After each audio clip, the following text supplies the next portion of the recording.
Em uma ação que pede o cancelamento do registro do Partido dos Trabalhadores, o vice-procurador-geral eleitoral Renato Bril de Góes apresentou manifestação favorável à admissibilidade do processo.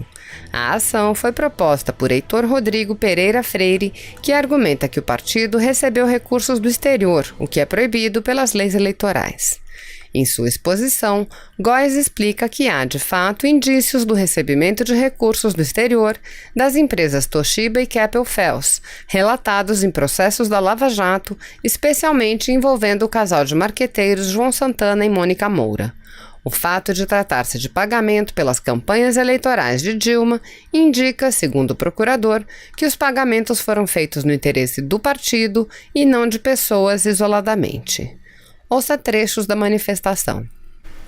Embora o requerido defenda a ausência de demonstração de que o recebimento de recursos ilícitos tenha viés institucional, no sentido de ter ou não se prestado aos interesses diretos do partido, o depoimento de Mônica Moura, esposa do publicitário João Santana, que, dentre outros serviços ao PT, foi responsável pelas campanhas de Dilma Rousseff à presidência da República em 2010 e 2014, revela que a quantia a ela repassada por Svi Skornik, representante do grupo Keppel-FELS, teve por objetivo quitar débito do Partido dos Trabalhadores em relação à prestação de serviços para a campanha presidencial do PT em 2010. A transação efetuada entre Mônica Moura e Svi Skornik restou demonstrada naqueles autos por meio de prova documental acostada ao processo. Diante de tal contexto, forçoso reconhecer a existência de indícios suficientes do recebimento por parte do Partido dos Trabalhadores, PT, ora requerido, via interpostas pessoas, de recursos oriundos de pessoas jurídicas estrangeiras, Keppel-FELS e Toshiba, inclusive para pagamento de despesas contraídas pelo próprio partido, a evidenciar, em tese, interesse direto da instituição partidária, e não apenas de dirigente seu, circunstância que autoriza o prosseguimento do feito quanto à hipótese do inciso 1 do artigo 28 da Lei dos Partidos Políticos, com a inauguração de sua fase de instrução. Por conseguinte, o Ministério Público Eleitoral, na condição de fiscal da ordem jurídica, pugna pela admissibilidade da ação de cancelamento de registro de partido político. Em nota à imprensa, o PT classificou como ultrajante e fantasiosa a manifestação do vice-procurador-geral eleitoral e afirmou que o Ministério Público pode querer calar a voz da oposição. O programa passa de 98 bilhões de reais. Só esse programa de auxílio aos informais, que foi a primeira preocupação do presidente e depois foi estendido também a outras áreas, só esse programa excede todo o valor de gastos discricionários desse ano. Ou seja, todas as despesas que todos os ministérios teriam esse ano, que estava em torno de 95 bilhões de reais, apenas esse programa já excede esse valor previsto. Isso para dar uma ideia da magnitude da ameaça que avançou sobre a saúde do povo brasileiro. Então, o presidente Bolsonaro, desde o início, nos pediu que formulássemos programas que defendessem a saúde e o emprego dos brasileiros. Esse é um programa especificamente de defesa da vida e da saúde dos brasileiros. Então, se aproxima de 100 bilhões de reais. O total já mobilizado por nós passa de 3,4% do PIB. Ou seja, o déficit primário já atinge 6% do PIB. O déficit estrutural, por um lado, estava em 2,6% do PIB, com a queda da arrecadação. E, por outro lado, nós já avançamos 3,4% do PIB em medidas emergenciais, fazendo um total de 6% do PIB de déficit primário, o que reflete a magnitude do esforço do governo do presidente Bolsonaro para combater essas duas ondas que avançam sobre o povo brasileiro. A primeira onda, a da saúde, que o Mandetta tem advertido. E a segunda onda, a da economia, a ameaça de depressão, de recessão, que pode chegar a uma depressão, que é o alerta que o presidente já tem dado. O presidente tem dito: vamos preservar as vidas, vamos defender a saúde do povo brasileiro, mas vamos olhar também a segunda onda que vem lá na frente, que depende da nossa reação, que é essa onda de queda da atividade econômica. Então, logo que iniciou-se a crise, nós recorremos a medidas emergenciais, primeiro as infraconstitucionais, depois avançamos para as constitucionais, e essa última medida, que foi inclusive objeto de um debate muito grande, né, se era necessário uma PEC ou não, nós tínhamos duas alas no Ministério da Economia, duas alas, cada uma muito ciosa dos seus deveres, são recursos públicos, né? Nós devemos uma prestação de conta e completa transparência sobre isso, então é muito importante que fique claro.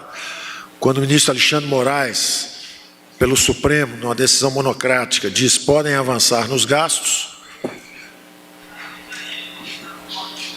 isso aconteceu no fim de semana. Na segunda-feira, nossa ala jurídica, completamente alinhada com o ministro Alexandre Moraes, disse: vamos avançar. Mas a ala econômica, que estava trabalhando há semanas com o presidente da Câmara, numa PEC emergencial, numa PEC de guerra, a equipe econômica estava trabalhando há semanas com o presidente da Câmara. Então, essa ala da economia disse: olha, nós precisamos também respeitar a regra de ouro. Se por um lado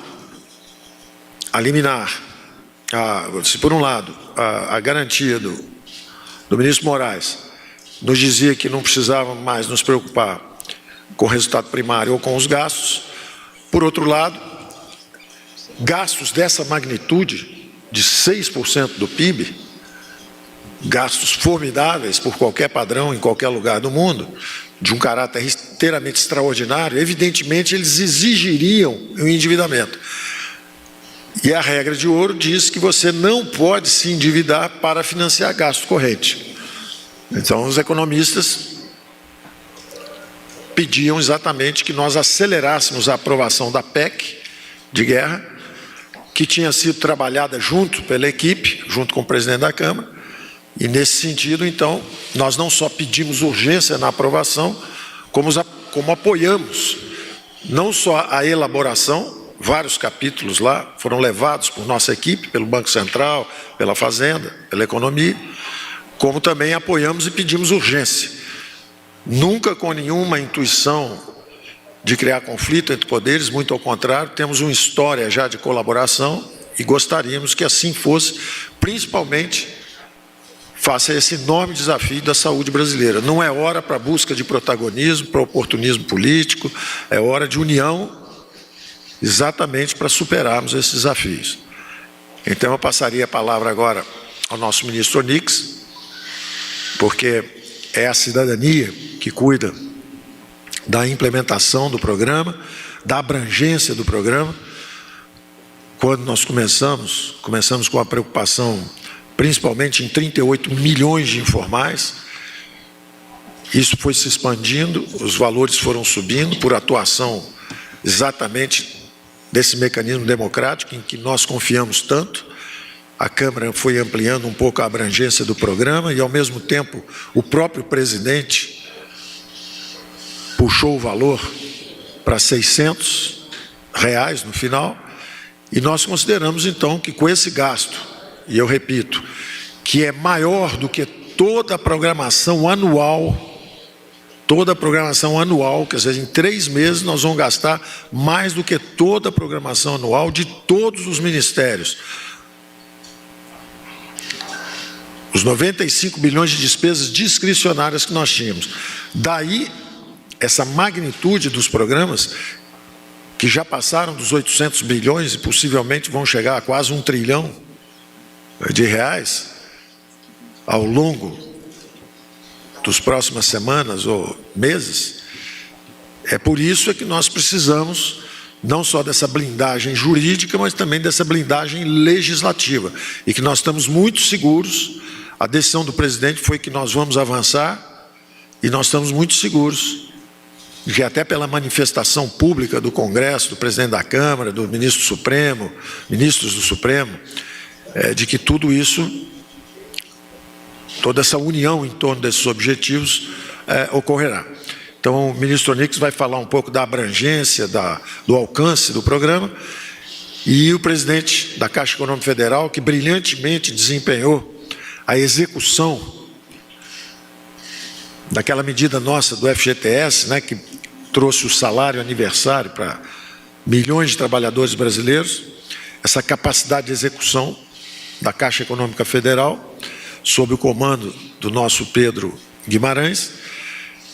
Ele vai, então, também responder, explicar o planejamento que estamos fazendo de execução e deixar claro também um ponto aqui. Não são 1 ou 2 dias de atraso ou de antecipação. Isso é muito importante, deixar o povo brasileiro muito consciente disso.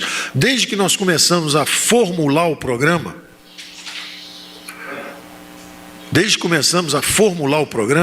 o grande desafio é a logística de entrega. É um cronograma quase que físico, de captura dos cadastros, de cruzamento dos cadastros. Não é a aprovação ser 1 ou 2 dias antes ou 1 ou 2 dias depois que vai mudar esse cronograma físico. Quer dizer, se nós tivéssemos aprovado na segunda-feira, um dia logo depois da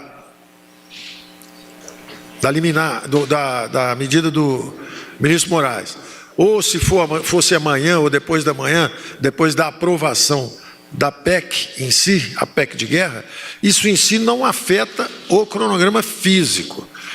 O que acontece, essa liberação, o que ela faz, se fosse segunda-feira ou se é hoje, é a liberação do caixa. Por isso que eu disse, se aprovar, em 24 horas sai a licença, a sanção presidencial. Tanto que o presidente decidiu ir avante, e nós também na economia decidimos ir avante, nos alinhando com a linha jurídica, e dizendo, vamos seguir mesmo antes da entrega da PEC. Embora a PEC, se fosse antecipada, também ajudaria a próprio grupo da economia a se sentir blindado para fazer manobras tão colossais, porque são manobras colossais. Nós estamos falando já de 300 bilhões de gastos. Quando você soma, não só, são 100 bilhões só dessa medida de ajuda emergencial. 100 bilhões só disso. Aí tem mais 88 bilhões para estados e municípios. Aí tem mais 50 bilhões para a complementação salarial. A empresa que quiser ou não puder pagar o salário completo, o governo vai e, em troca da manutenção do emprego, nós pagamos uma parte. Aí tem mais 40 bilhões de FOPAs, de folha de pagamento salarial, que são créditos também na veia, para que a empresa diga, olha, eu gostaria de manter emprego, só posso pagar um salário mais baixo. Tudo bem, o governo completa o salário. E, por falar nisso, mesmo para manter o emprego, mesmo a parte que eu devo pagar, eu também estou sem recurso. Não tem problema, está aqui o crédito para te dar o capital de giro para você pagar também essa parte, direto no bolso do trabalhador. Então, quando você soma isso tudo, já chegou a 300 bilhões, mais o déficit estrutural que já existia, então são números colossais. Daí a necessidade de nós avançarmos com segurança jurídica e segurança legislativa. E eu quero dizer, inclusive, que nós no Pacto Federativo já tratávamos do protocolo da crise, como o presidente da República, como o presidente da Câmara, como o presidente do Senado, presidente do TCU, presidente do Supremo, governadores, como eles têm que se entender regularmente sobre isso. E, naturalmente, uma calamidade pública dessa magnitude, nós tínhamos desenhado um plano de emergência fiscal, uma calamidade pública dessa, por necessidade, requer um protocolo de crise. A direção dos poderes tem que estar coordenada, eles têm que estar conversando juntos, tem que haver uma descentralização de recursos. Nós já tínhamos mandado dinheiro o ano passado para a sessão onerosa, 11 bilhões,7, quer dizer, 3 vezes o plano Candir, que é o pedido dos governadores. Esse ano já mandamos vamos mandar mais 88 bilhões para estados e municípios. Então, nós já estávamos com a ideia de descentralização do recurso para fortalecer a Federação Brasileira para enfrentar todo tipo de desafio, inclusive esse. Daí nós temos, rapidamente, temos reagido a essa demanda. Quer dizer, pode parecer muita gente criticando, eu acho que até um pouco oportunisticamente, não é? Mas a grande verdade é que em 3 ou 4 semanas nós saímos de 0 para mais de 800 bilhões de recursos para os próximos 3 meses na economia. Então, qualquer crítica de que houve uma demora no programa e tal, eu considero oportunismo político. Eu não considero uma coisa séria. Eu não considero uma coisa séria. Eu acho que a atitude séria agora é nos ajudar a resolver os problemas. Não é ficar jogando responsabilidade para um lado ou para o outro.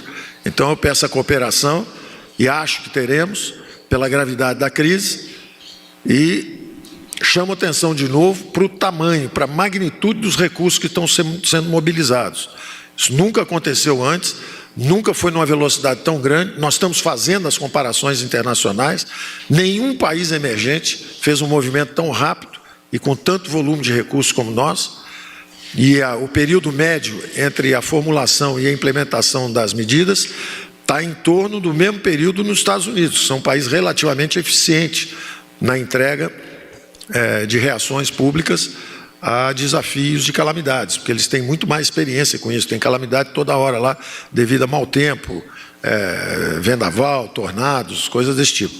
Então, eu quero de novo dizer que nós temos um governo que está preocupado com todas as dimensões da crise, e inclusive já alertando para o problema econômico que pode vir lá na frente, sem descuidar em nenhum momento do problema da saúde e do isolamento que é requerido no momento.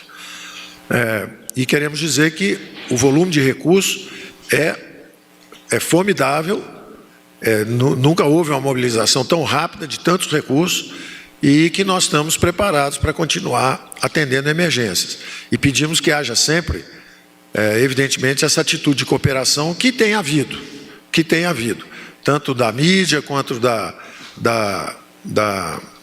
do Congresso, que tem nos auxiliado a lidar com a crise. Eu peço que justamente haja um espírito agora de união realmente em torno desse lema de que nenhum brasileiro será deixado para trás, e que a saúde, a defesa da saúde e do emprego dos brasileiros está acima de quaisquer diferenças. Daqui a 3, 4 meses, nós superarmos essa crise, atravessarmos o problema de saúde, podem voltar de novo com o barulho natural de uma democracia. Pode todo mundo chutar todo mundo de novo, começar a brigalhada, todo mundo atacando todo mundo, mas primeiro estamos todos juntos, porque juntos somos mais fortes. Todos juntos para resolver o problema da defesa da saúde brasileira. Ali na frente a gente volta a brigar de novo, porque a democracia é barulhenta, tem sempre briga mesmo, com isso nós estamos acostumados. Mas eu acho que nesse momento de ameaça da saúde do povo brasileiro, não é o momento para tentar explorar politicamente quaisquer problemas que tenhamos. Obrigado, Onix, por favor. Se você apoia Jair Bolsonaro, curta este vídeo. Manifeste a sua opinião e compartilhe para que a vontade do povo brasileiro seja conhecida. Inscreva-se no canal para ter acesso gratuito ao nosso conteúdo. Uma produção Folha Política.